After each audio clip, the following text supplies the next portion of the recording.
Why do we need cryptography? So consider an example where Charles requests Alice to lend him some money. He shares his bank account details with her through an insecure connection. An attacker intercepts the connection, retrieves the data, and modifies the account details. So you can see Charles is sending money to Alice. Sorry. Okay, Charles is money sending to Alice. This is Alice. Okay. And Alice, this person, hacker, is sitting in between. He is able to modify the detail with 23768. So when Alice responds Charles with money, it will go into this hacker account. So this is here, you're not using any security. So problems faced when cryptography is not used. Confidentiality, hacker was able to see the details. Integrity, adversary replaced the details with an erroneous account because he has replaced and tempered and replaced that with his own account. There was no way by which Alice could authenticate Charles, and there was no non-repudiation also available. So even hacker has done wrong, but he could easily deny that he hasn't done that thing. So solution to this is cryptography. Cryptography is the study of securing communication and data with algorithms to prevent exposure to unintended parties. It is a science of altering valuable information for secrecy. So, for example, you see here you are sending some money, here you are sending some text with the help of cryptographic algorithm and key. Remember, in cryptography, you require an algorithm. Algorithm is a mathematical set of rules and a key.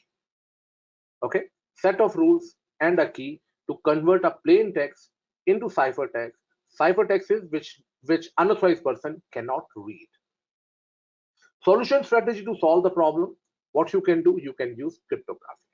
When your credential and data is protected with the help of cryptographic algorithm, even if a hacker breaches the security layer or hacks the server, the data is unintelligible. So you can see in this example, Charles is sending the same information, account information, but he has encrypted with a cipher, he has encrypted with an algorithm and a key.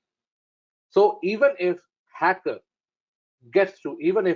captures the text, he will not be able to get anything out of it because it is in encrypted form.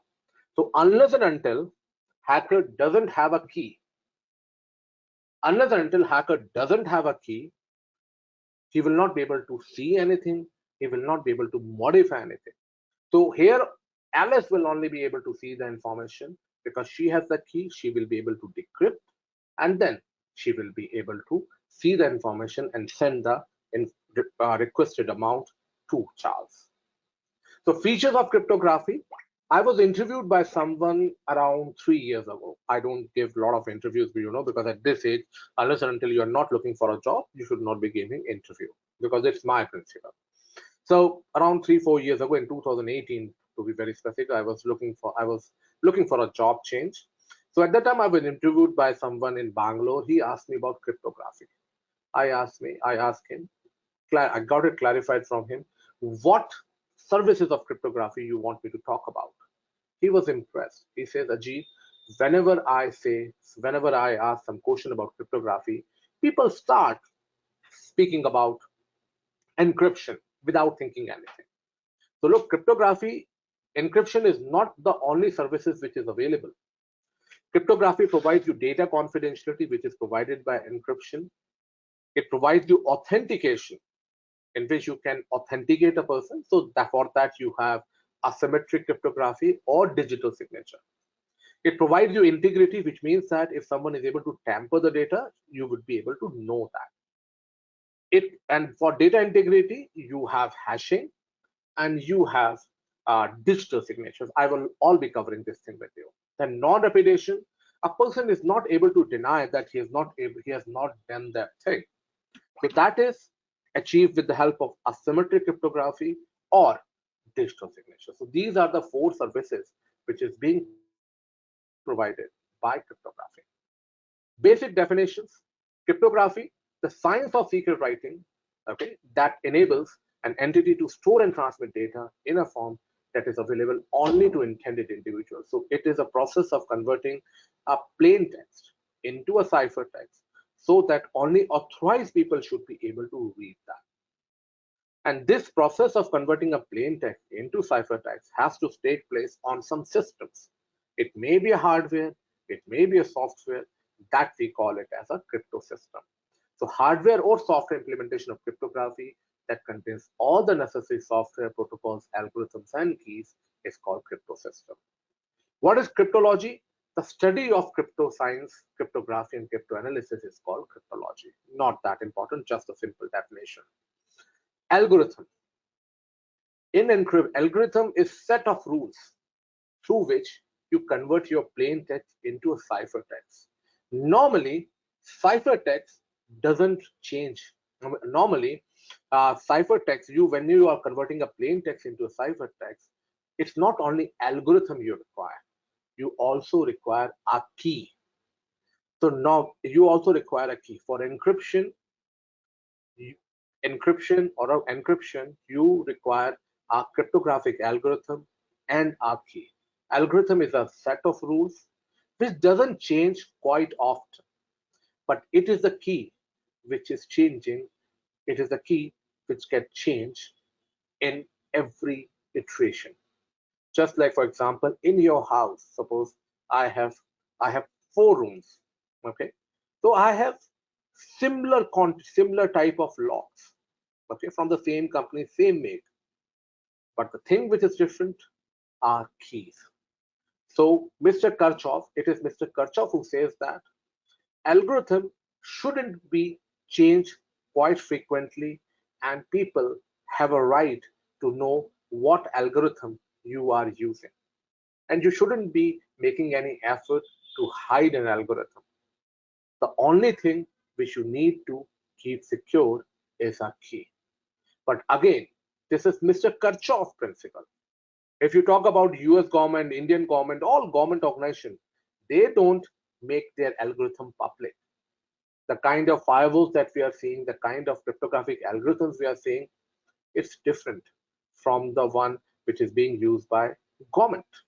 So it is Kirchhoff who says that the algorithm should be a public one. The only thing which should be changed is a key. So there can be a question in the examination on the basis of simple this Kirchhoff principle. I will give you next. I will take you to that kind of question also. Cryptographic around us. Again, this is just a simple theory. The topics which I'm talking about, the algorithm which I'm talking about, I will be covering that in detail with you in this particular cryptographic course only. Just like WhatsApp, I've already covered. WhatsApp uses end-to-end encryption. Remember end-to-end encryption and link encryption. In end-to-end encryption, look at the IP header level. Okay, at the IP level, the layer 3 level, you have at a higher level you have IP header and a data. So in a end-to-end encryption, you only encrypt you only encrypt data. IP header remains unencrypted. So if you capture the WhatsApp data, you will be able to see where the data is headed to, but you will not be able to see what exactly is the content of a data. Similarly, for e-banking, we use online transaction, we use AES algorithms.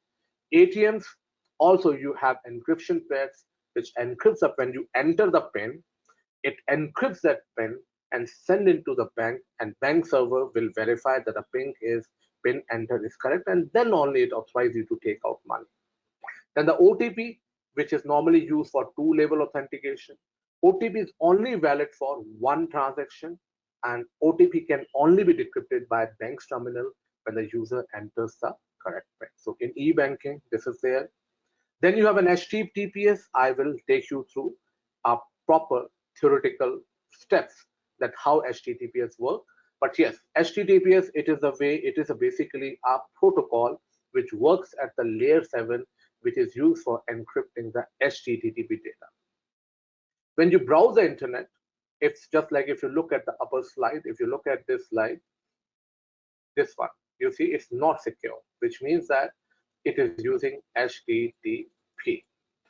Okay, so but in this case, if you see this one, you are able to see this one. This means that it is using HTTPS, which means that all the data which is exchanging to and fro between the client, that is your browser, and between the server is encrypted. I will take you through a proper process that how HTTPS works. So right now, just understand because I'm just covering the cryptographic around you. Then you have a Gmail. Gmail use TLS. TLS is a standard cryptographic protocol that keeps communication over the internet secure. It provides you authentication and integrity by establishing a cipher suite for each communication.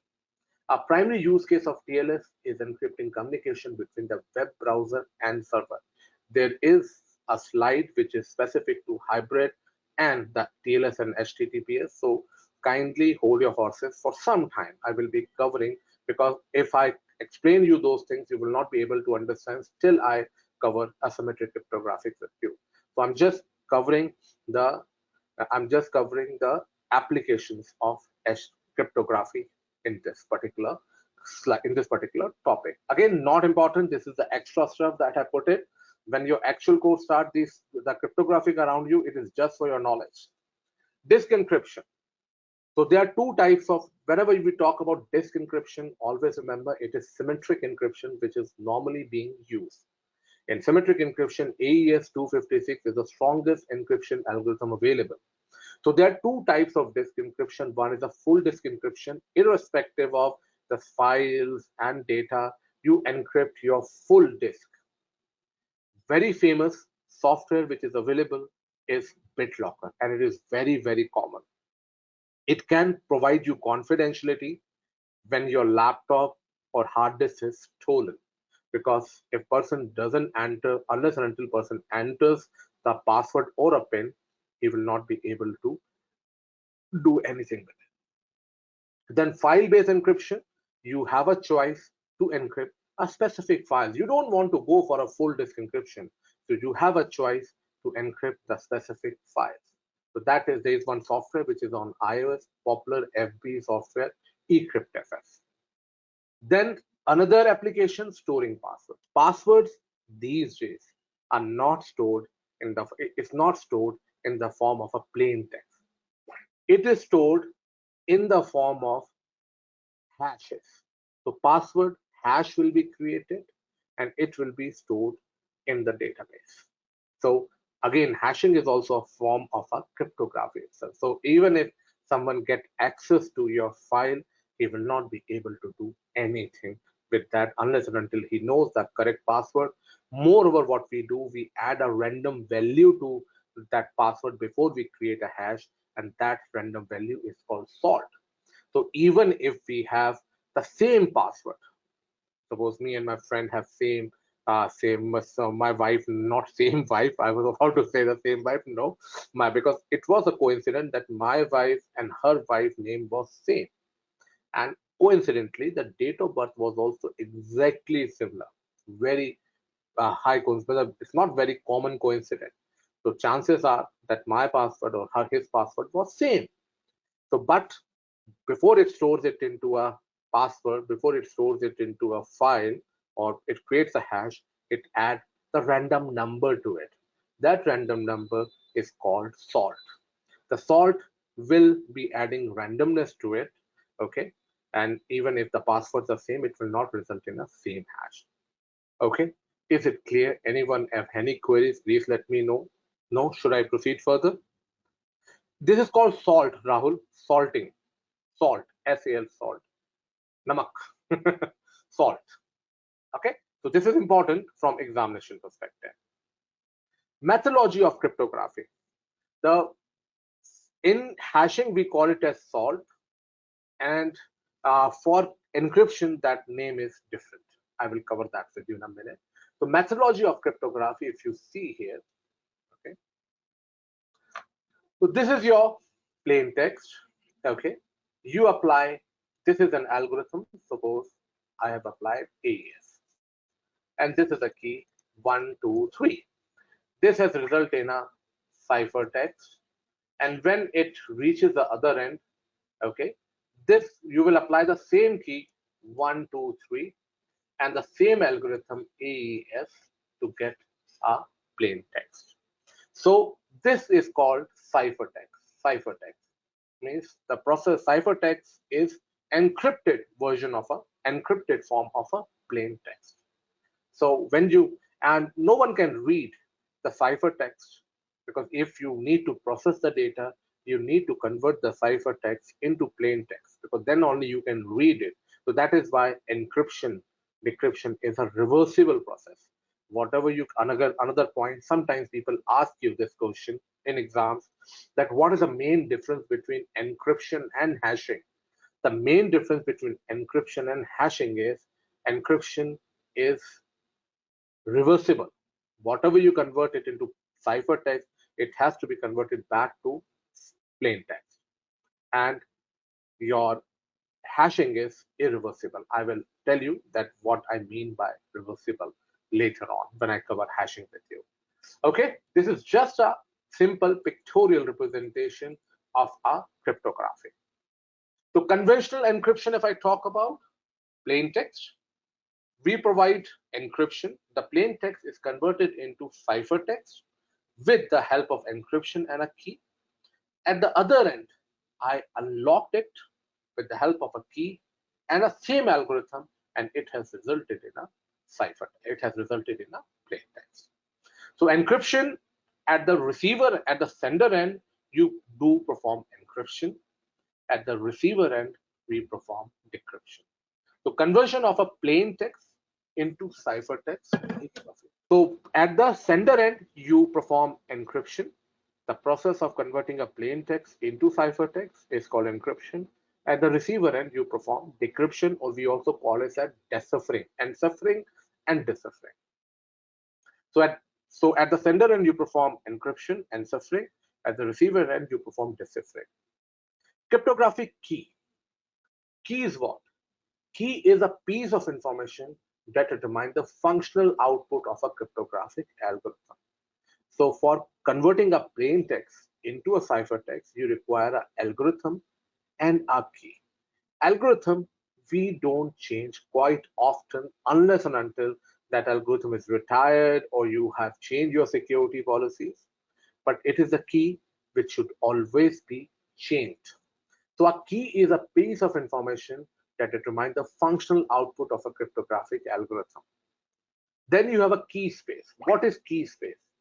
Key space is a range of possible value used to construct key. I give you one example here. Suppose you have a Scrabble. You all know Scrabble? Yes. Scrabble, yeah. It is the game where you will be provided with characters and you have to make a words out of it. Suppose you have been given Zubin. Am I pronouncing your name correctly? So suppose I have I had got 5 characters, five okay alphabets, and Zubin you have 8. Who will be able to make more words out of it? Definitely Zubin, you 8. So that is what a key space is. The larger the key space, the more keys are possible. Okay, and there is a exam question that can be asked. They may ask you a question, okay, you have been given 8-bit key space. Okay, how many total number of keys are possible here? So the formula is 2 to the power n. So 2 to the power 8 is 256. That is 256. If you have been given 8-bit key space, then you can make 256 keys, 256 for 256 combinations of different keys. If you have been given 5, that 2 to the power n, that is 32. If you have been given 9, then 512. The larger the key space, the more permutation and combinations and more variations of keys are possible. But remember, you have to have a fine balance between security and functionality, because larger the key space and it will require more processing power to process it, and that's why sometimes it makes systems slow. So you have to have a fine balance between security and functionality. Then another important topic, very important, you can be asked questions in the examination on the basis of key clustering. Key clustering is when two different keys, suppose a lot my times what happens, you are sending a large email. Suppose you are sending an email in which my name has come twice. And there are two different keys, 1, 2, 3, 4, 5, 6. Key clustering is an instance when two different keys, 1, 2, generates the same ciphertext from same plain text. Ideally, when these two different keys, when being operated on same plain text, as keys are different, it should result in a different ciphertext. But if it results in a same ciphertext, then we call it as a key clustering. So what we do normally, okay, is it clear what is key clustering? Can you explain once again? It was not very clear. Okay, so you see, suppose I'm sending an email in which my name comes twice. Okay, key clustering is an instance when two different keys, 1, 2, 3, 4, 5, 6, when operated upon by two, when operated upon the same plain text, Ajit and Ajit, because this has come twice. Suppose Ajit is trainer, Ajit is good. Just for example.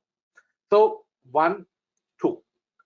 So when you perform Ajit, first time when Ajit comes in, you use 1, 2, 3. It has resulted into X, Y, Z. Second time when Ajit comes in, you use different key, 4, 5, 6. Ideally, it should result in a different ciphertext because different keys, but it has resulted in a same plain text, same ciphertext. This is called key clustering. Is it clear? Yeah. So how you can resolve this? There is a very similar to salting in hashing. We call it as initialization vector. Ajit, okay, when it comes first time, you add some initialization, you add some random numbers to it. Okay, suppose I have added 980. When I applied a key 1, 2, 3, it has resulted in XYZ. Next time when Ajit comes in, I added 876, another IV, and different key. I use 4, 5, 6. It has resulted in ABC. So even though the word are same, keys are different, and this addition of IV will make the ciphertext different. So this additional, just like in hashing, we use salting. Here we use initialization vector to add randomness and to avoid the condition like key clustering. Is it clear, everyone? Yes. Yeah, Remember, I just want wherever to there is add. a Hello. requirement, and we will. Okay. Yeah, initialization vector is only done if the characters are same, or it No, is it is done for every it, character. in these days all encryption algorithms they have initialization vector in it. It's all done in the background. It's not only we are doing only for the character name. It is all inbuilt in the process. So even if characters are different and all, these initialization vectors are always added. Similarly for Okay, hashing, the salting is always added. okay, okay. Okay, so that is what that is. So look, I'm using aids also. Wherever there is a requirement, I will use it. But there is not a requirement, then why to spend unnecessary time? Strength of crypto systems. How all well, okay. It depends upon algorithm. Just like for example, you have one cryptographic system is using AES and another cryptographic system is using DES. DES is obsolete, but definitely the system which is using AES will be more secure. How you are keeping your key secure? Length of the key. The length of the key is good, but remember, higher the length of the key, the more time. The higher the length of the key, the more time you require to to process it. The processing power also becomes high. So you have to have a fine balance between the length and the functionality because security definitely decreases the functionality and how you are using initialization vectors and how all these things works together. It's a simple slide, not that important. Just for your theory. Now, this is important because they may ask you about what is work vector. Work factor is how much time, just like there's my slide, because normally I get slides from lot many places, although I make my own slide, but sometimes when you get slides from different places, it is encrypted. Okay. and and because you will get good things everywhere, so you may want to add one or two slides which are good over there into your own slide. So what I need to do, I have to break the password. So how much time and effort I need to break a cryptography or a password is called work factor. A good crypto system should be cost efficient and less time consuming. A brute force attack is used to break the crypto system. What is brute force? Trying all permutation combination of the words. Just like I give you an example, what is brute force? Suppose my password is 111. Okay, 118. I have a question, Ajit. So can a Just dictionary attack give be called as a brute force? what you say. Come again. Can a dictionary attack be a brute force No. then? So, dictionary attack and brute force attack are different. I will be Okay. covering that in domain 5 with you. Just like dictionary attacks, it use the dictionary word along with some permutation combination of different other passwords, just like orange 1, orange 1 2, orange 1 3, orange 1 4. But brute force attack, I was just giving you that example only. I just showcase it to you. Give me.